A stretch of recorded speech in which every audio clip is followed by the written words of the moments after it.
Vamos iniciar nossa aula de história de hoje pela correção das atividades das páginas 23 a 25. Portanto, abra um livro e vamos fazer nossa correção.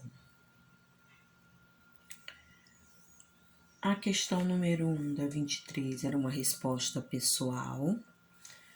A número 2, vocês tinham que escrever o que é fonte histórica, né? É tudo aquilo que pode servir como fonte de informação para a construção de fatos históricos. No 3, você tinha que colocar aí o nome da fonte histórica, era mapa, e a segunda, pintura.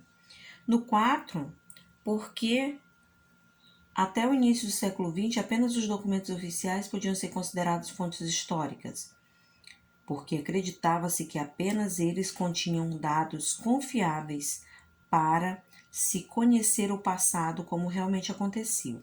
Na questão 5, na historiografia, o que aconteceu com o documento escrito oficial no começo do século XX? Esse documento escrito oficial perdeu seu papel de única fonte confiável de notícias e outras fontes foram levadas em consideração. Página 24. A questão 6, a resposta pessoal. Questão 7, vocês tinham que dizer onde, né, que era o local que elas são arquivadas ou armazenadas. Mapas são em mapotecas, livros, bibliotecas, quadros, pinacotecas e museus. 8. Vocês tinham que sublinhar as frases corretas. As frases corretas é a letra A e letra B. Página 25, vocês tinham que numerar aí. 1, escrito. 2, documento arquitetônico. 3, documento não escrito. Livro ficou documento escrito. Esse globo ficou documento não escrito. A ponte, arquitetônico. Uma carta, documento escrito. Medalha, não escrito. E a estátua, não escrito. E no 10 era para escrever o nome aí desses utensílios. Primeiro é ferro de passar, máquina de datilografia e máquina de costura. Então, são esses aí o nome desses instrumentos, desses utensílios aí, ou artefatos, como vocês melhor acharem chamar. Ok, alunos? Então, essa é a correção das nossas atividades passadas. Agora nós vamos começar o nosso conteúdo do dia, que é a pré-história, né? E esse conteúdo está na página 26 a 31, ok? Então, o que diz aí desse conteúdo? Atualmente, o nosso planeta, a Terra, tem quase toda a sua superfície habitada por pessoas com diferentes costumes, tradições e culturas. Cada povo tem a sua história social. Essas histórias foram contadas com o passar do tempo. Por meio delas, é possível diferenciar o tempo histórico que marca cada período. Mediante os estudos arqueológicos, podemos desvendar os primeiros fatos desses períodos.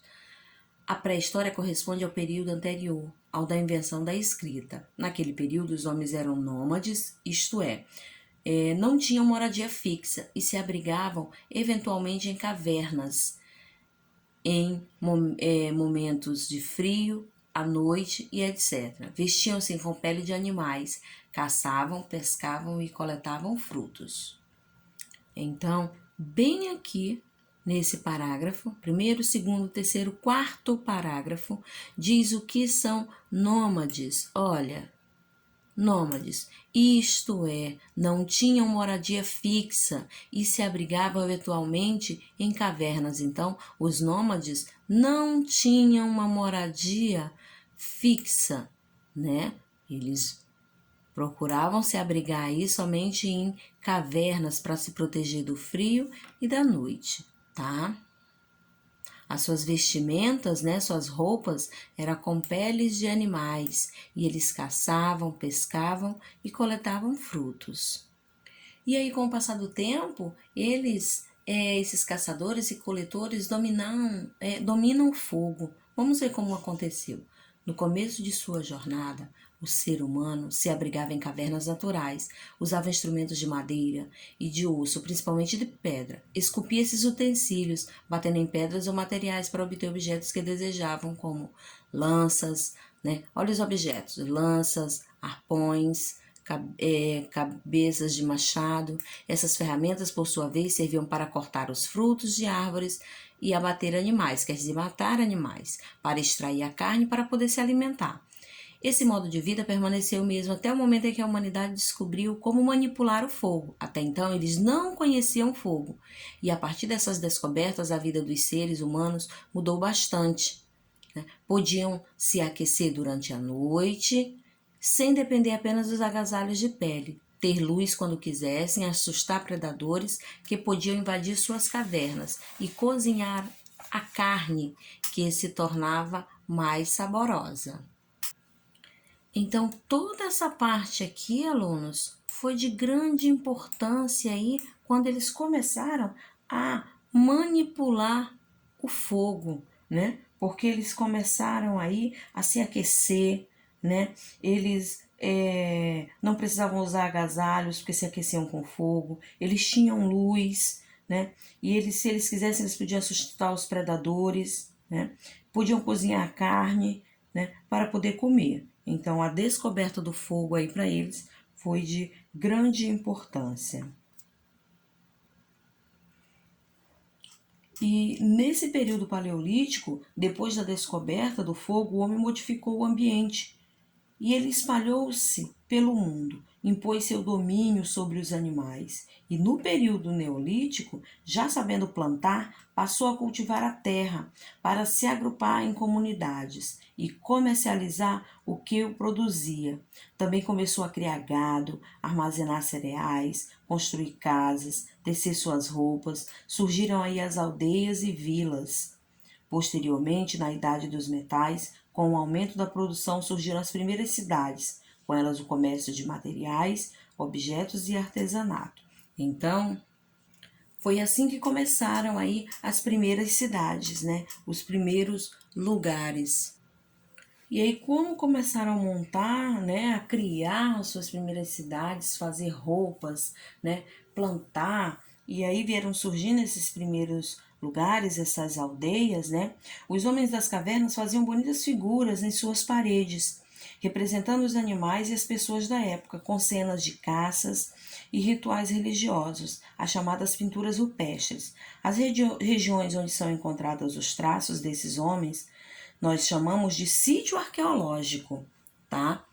É assim que nós chamamos esses lugares. E o maior sítio arqueológico do Brasil fica na Serra da Capivara, no estado do Piauí.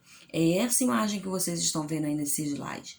Aí é um sítio arqueológico, tá? É um lugar onde as pessoas nesse período aqui, nesse período neolítico, viveram. E aí tem escrituras nessas paredes. A partir do momento que você passa desse grande paredão, tem grandes informações aí nas paredes. Então é considerado aí a Serra da Capivara, no Piauí, um dos sítios arqueológicos aqui do Brasil. Temos só lá, professora? Não, nós temos também em Pernambuco várias cavernas, né? Objetos deixados por eles.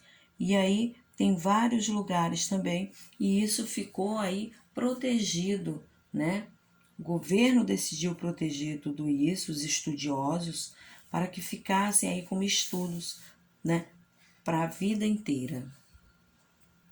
Aí vocês estão vendo as primeiras vilas, né? Alguém escrevendo aqui, ó, fazendo os desenhos.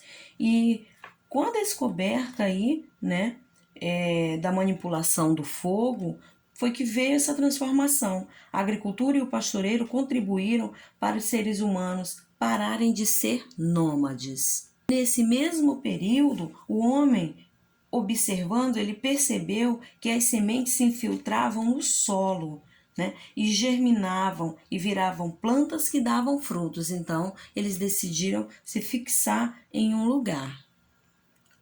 Depois de tudo isso, veio chegando o desenvolvimento dos metais, como vocês estão vendo aí. E aí veio o fogo, o desenvolvimento dos metais, e aí eles começaram a criar suas ferramentas, né? Suas armas, seus utensílios para melhor sobrevivência. Então, alunos, uma das grandes descobertas do homem primitivo, né, foi o fogo, né, o uso da pedra e do metal para fazer ferramentas. Então, isso deu um grande salto na vida deles, né? Eles puderam progredir, porque veio o fogo, o uso da pedra e do metal para fazer ferramentas. Isso aí mudou a vida deles, né? E com o passar de tudo isso, de toda essa mudança, de todo esse crescimento, chegou o desenvolvimento do comércio e do dinheiro. Eles tinham fogo, eles tinham plantações, eles tinham ferramentas, eles já tinham tudo. Então começou o desenvolvimento do comércio e do dinheiro. Com todo esse desenvolvimento, eles ainda não tinham seu próprio dinheiro, né? Então eles tinham tudo, eles tinham plantações, eles já tinham roupa, eles já tinham o fogo, eles já tinham criação de animais, né? Eles já tinham muitas coisas, só que eles não tinham dinheiro. E o que eles faziam? Eles faziam a troca do que eles tinham. Como vocês estão vendo na imagem, ele está trocando o peixe pelo coelho, né? Então, como é que chamava aí essa troca? Essa troca, né, era chamado de escambo, né? Essa prática de trocar aí deu o nome de escambo. E com o tempo demonstrou ser às vezes impraticável, né? Para adquirir algum bem, a pessoa precisava primeiro encontrar alguém que tivesse tal bem e ao mesmo tempo quisesse adquirir o bem que estava sendo dado em troca. E aí eles trocavam muitas coisas, né? Ovos, né? Raízes como as batatas. Então, tudo era trocado. Então, essa prática se deu o nome de escambo. E assim se deu o desenvolvimento do comércio e do dinheiro. Abram o livro de vocês nas páginas 30 e 31.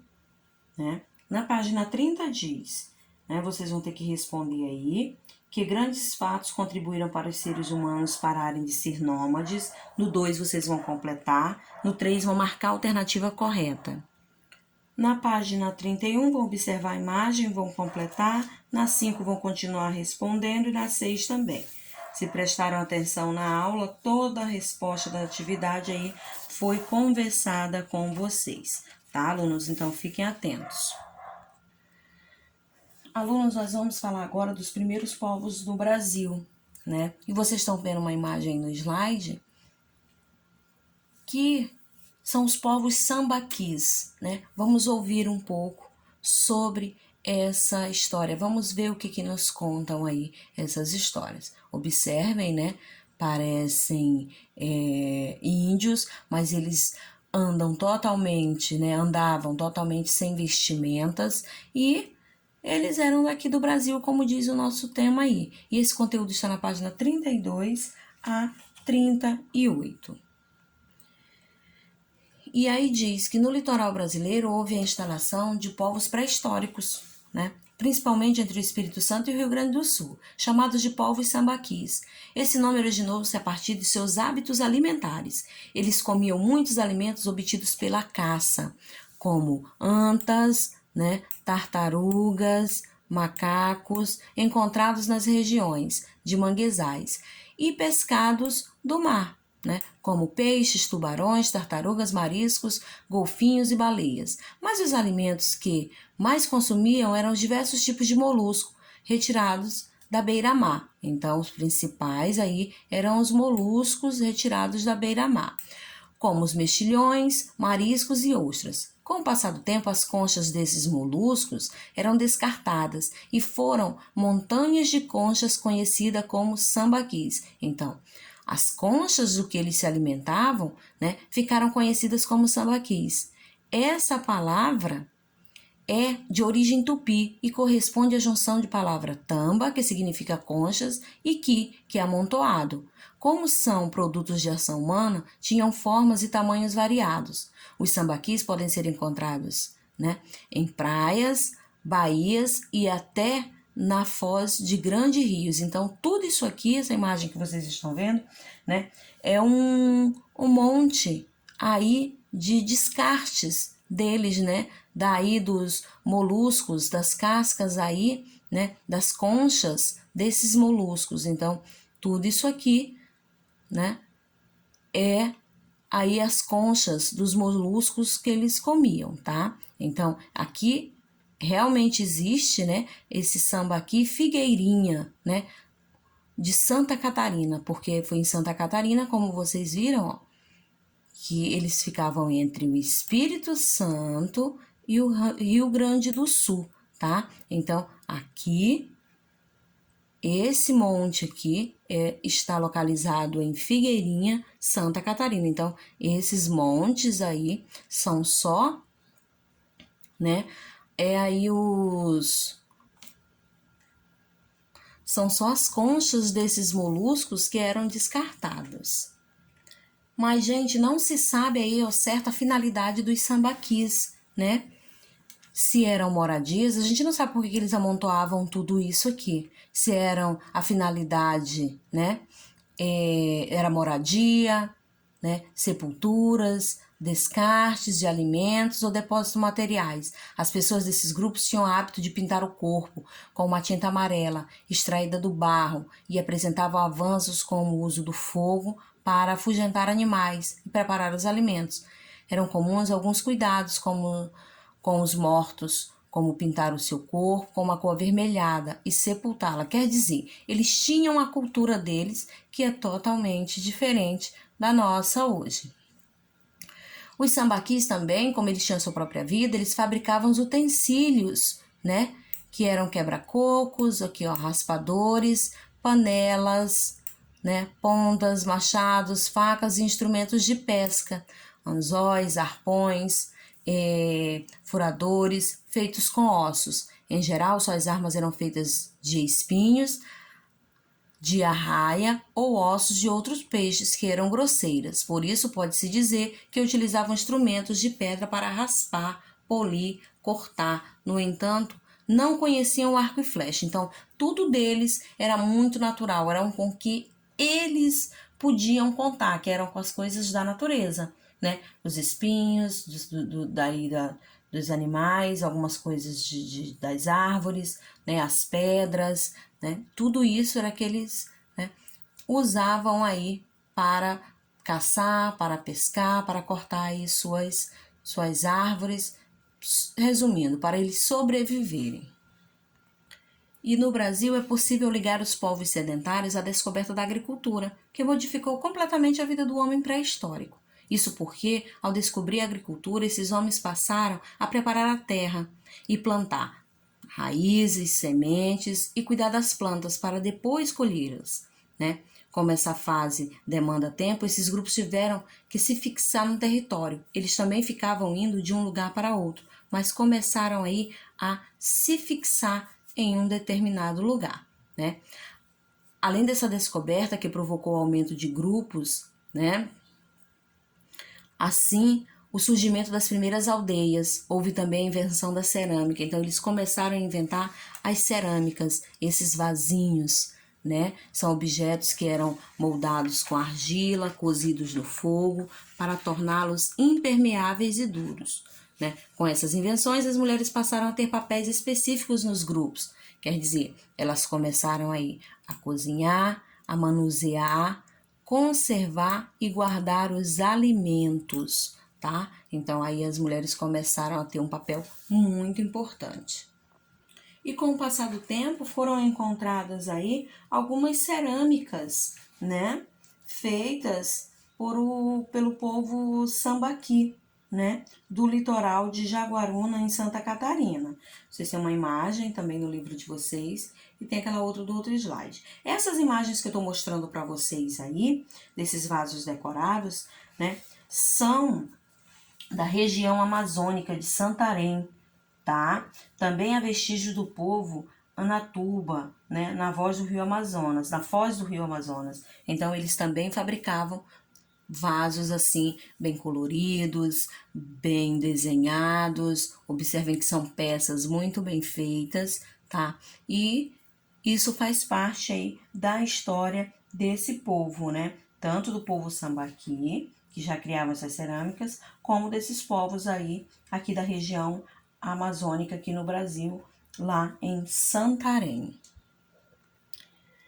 Agora nós vamos para as atividades nas páginas 35 a 38, que está bem legal, tá? Onde vocês vão marcar as alternativas afirmativas aí que explicam a origem do nome sambaqui. O 2, escreva quais eram possíveis finalidades dos sambaquis brasileiros, né? Na página 36, vocês vão pesquisar e localizar, circular o mapa de outros locais do mundo onde podemos encontrar os sambaquis. No 4, vocês vão pintar aí as cenas, só que tem a cor certa, tem que ler o enunciado. Na 37, vocês vão circular aí os utensílios apresentados, só que vocês vão circular aqueles que correspondem aos instrumentos utilizados pelo povo sambaqui. Não confundam com os indígenas, tá?